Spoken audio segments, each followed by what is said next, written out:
সুখের বিপরীতেই থাকে দুঃখ।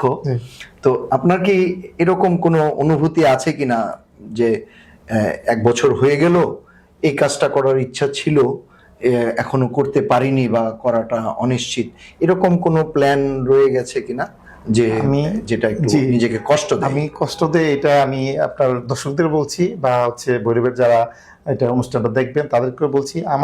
আমি চেম্বার অফ কমার্সে 15 বছর ধরে আছি। প্রথম পরিচালক ছিলাম, পরে ভাইস প্রেসিডেন্ট ছিলাম, তারপর সভাপতি হিসেবে আছি।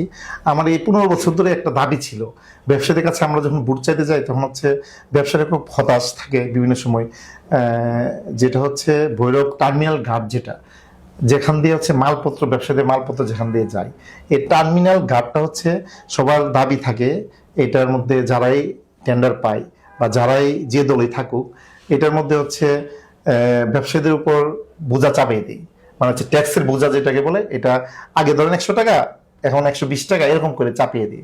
তো দেখা গেছে যে আমার এটা দাবি ছিল এবং আমাদের সবারই দাবি ছিল যে এটা টার্মিনাল ট্যাক্সটা আমরা ফ্রি করে দেওয়ার জন্য।